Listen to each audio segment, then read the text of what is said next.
मराठा समाजाचा विचार करताना ओबीसी समाजाचं अहित होऊ देणार नाही। ओबीसींचा उद्धार आणि विकास करण्याचं शिवकार्य आम्ही करणारच, मुख्यमंत्री फडणवीसांची ग्वाही।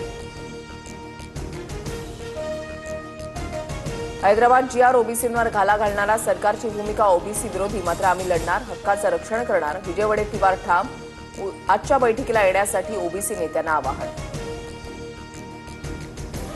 पश्चिम महाराष्ट्रामधील कुणीही मराठा आरक्षणापासून वंचित राहणार नाही। ओबीसींनी मराठ्यांच्या विरोधात लढण्यापेक्षा जातीसाठी लढावं, जरांगेंचा निशाणा।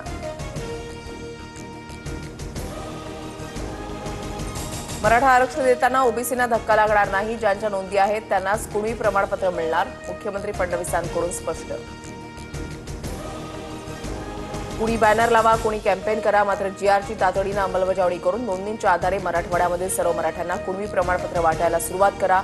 आम्ही पुन्हा तुमचं कौतुक करू, आभार मानू, जरांगेंची भूमिका। बीडमध्ये पोलिसांनाही आडनाव लावता येत नसेल तरी सामाजिक समता आहे का? महापुरुषांना जातीपुरतं मर्यादित करू नका, धनंजय मुंडेंचं विधान। दोष आडनावामध्ये नसतो, कर्मामध्ये असतो, कोणत्याही समाजाला मध्ये खेचू नका, अंजली दमाने यांचा धनंजय मुंडेंवर पलटवार। अजित पवारांच्या बोलण्याचं कुणीही समर्थन करू शकत नाही। अजितदादा त्यांच्या स्वभावाप्रमाणे बोलले, पण ते चुकीचं होतं।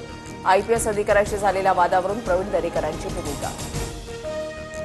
उपराष्ट्रपती पदाच्या निवडणुकीच्या अनुषंगानं आज एनडीए आणि इंडिया आघाडीच्या प्रमुख नेत्यांची बैठक होण्याची शक्यता। एनडीएकडून सीपी राधाकृष्णन तर इंडिया आघाडीकडून सुदर्शन रेड्डी मैदानात।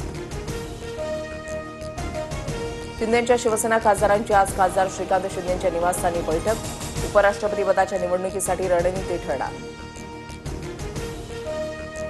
महापालिका निवडणुकीसाठी उल्हासनगरमध्ये कलानी आणि शिंदेंची शिवसेना एकत्र। टीम ओमी कलानीचा शिंदेंच्या शिवसेनेला जाहीर पाठिंबा। खासदार श्रीकांत शिंदेंनी ओमी कलानी यांची भेट घेतली। तब्बल 13 तासानंतर लालबागच्या राजाचं विसर्जन। फटाक्यांच्या आतषबाजीमध्ये लाडक्या बाप्पाला निरोप। तराफ्यावर मूर्ती चढवताना अनेक अडचणी आल्यामुळे उशिरानं विसर्जन।